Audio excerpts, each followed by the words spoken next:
Ya, bismillahirrahmanirrahim. Assalamualaikum warahmatullahi wabarakatuh. Perkenalkan, nama saya Muhammad Fikran Noval Zuhair, peserta pelatihan dasar CPNS Kementerian Hukum dan Hak Asasi Manusia tahun 2022, gelombang 2, angkatan 108, kelompok 3, nomor urut 21, pengampu materi Dr. Muhammad Yasir ST. Di sini saya akan menjelaskan materi secara singkat mengenai Smart ASN. Perlu kita ketahui sebelumnya, apa itu Smart ASN? Smart ASN merupakan aparatur yang memiliki profil nasionalisme, integritas, wawasan global, hospitality, networking, penguasaan teknologi informasi, bahasa asing, dan entrepreneurship. Mereka berperan sebagai digital talent dan digital leader yang mendukung transformasi birokrasi di Indonesia. Hal ini juga sejalan dengan visi Presiden dalam pembangunan sumber daya manusia dengan percepatan peningkatan kualitas SDM aparatur demi terwujudnya birokrasi kelas dunia. Selanjutnya, ada 4 komponen penting dalam literasi digital. Yang pertama, digital skill. Yang kedua, digital culture. Yang ketiga, digital ethics. Dan yang keempat, digital safety. Yang pertama yakni digital skill, kemampuan mengetahui, memahami, dan menggunakan perangkat keras dan peranti lunak TIC serta sistem operasi digital dalam kehidupan sehari-hari. Contohnya, programming dan membuat coding. Yang kedua yakni digital culture, kemampuan membaca, menguraikan, membiasakan, memeriksa, dan membangun wawasan kebangsaan, nilai Pancasila dan Bhinneka Tunggal Ika dalam keseharian dan digitalisasi kebudayaan melalui pemanfaatan TIC. Membangun wawasan kebangsaan dapat dilakukan dengan mengikuti kegiatan Zoom seperti pelatihan dasar CPNS dalam materi agenda 1 wawasan kebangsaan dan kesiapsiagaan bela negara. Yang ketiga yakni digital ethics, kemampuan menyadari, mencontohkan, menyesuaikan diri, merasionalkan, mempertimbangkan, dan mengembangkan tata kelola etika digital dalam kehidupan sehari-hari. Contohnya, bijak dalam bermedia sosial dengan tidak melakukan hate speech dan menyebarkan hoax. Dan yang terakhir yakni digital safety, kemampuan mengenali, mempolakan, menerapkan, menganalisis, menimbang, dan meningkatkan kesadaran perlindungan data pribadi dan keamanan digital dalam kehidupan sehari-hari. Contohnya, melindungi data pribadi dan rutin mengganti dan memperbarui paspor secara berkala.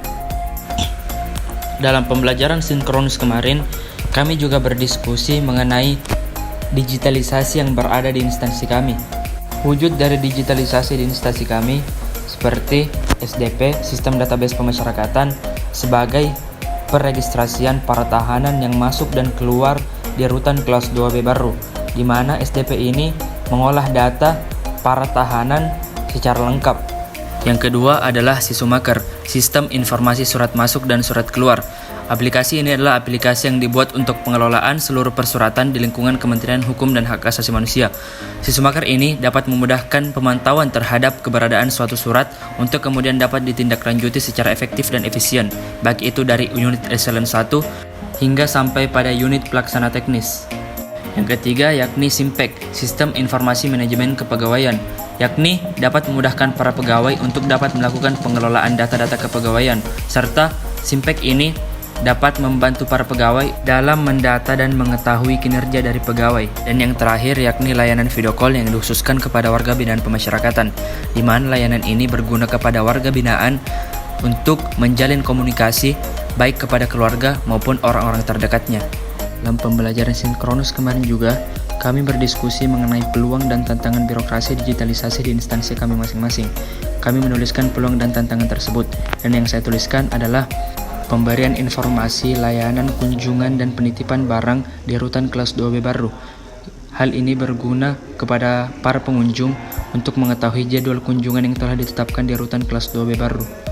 Dengan tantangan, para pengunjung kurang mengetahui cara mengoperasikan aplikasi atau sosial media tersebut. Solusi yang dapat diterapkan dari permasalahan ini yakni pembuatan jadwal kunjungan dan penitipan barang dan akan diupload di sosial media rutan baru.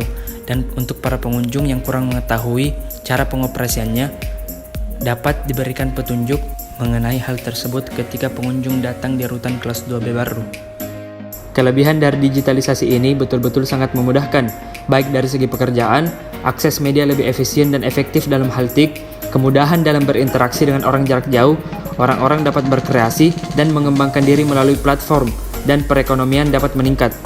Adapun kekurangan yang dapat ditimbulkan dari digitalisasi ini, diantaranya berkurangnya lapangan pekerjaan dikarenakan lebih memanfaatkan teknologi dibandingkan SDM manusia, maraknya penyalahgunaan teknologi seperti hacking, hate speech, hoax dan cyberbullying, dan kurangnya sosialisasi antar sesama dengan dampak yakni orang-orang akan saling menutup diri.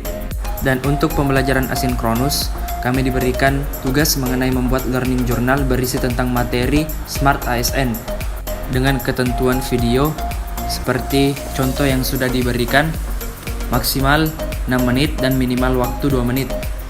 Kami membuat tugas tersebut dengan membuat PowerPoint terlebih dahulu, lalu menjelaskan materi tersebut tahap demi tahapnya, serta menjelaskan learning journal tersebut dengan pengalaman yang kita dapat dari pembelajaran sebelumnya. Itulah tadi learning journal dari materi Smart ASN. Sekian dan terima kasih. Assalamualaikum warahmatullahi wabarakatuh.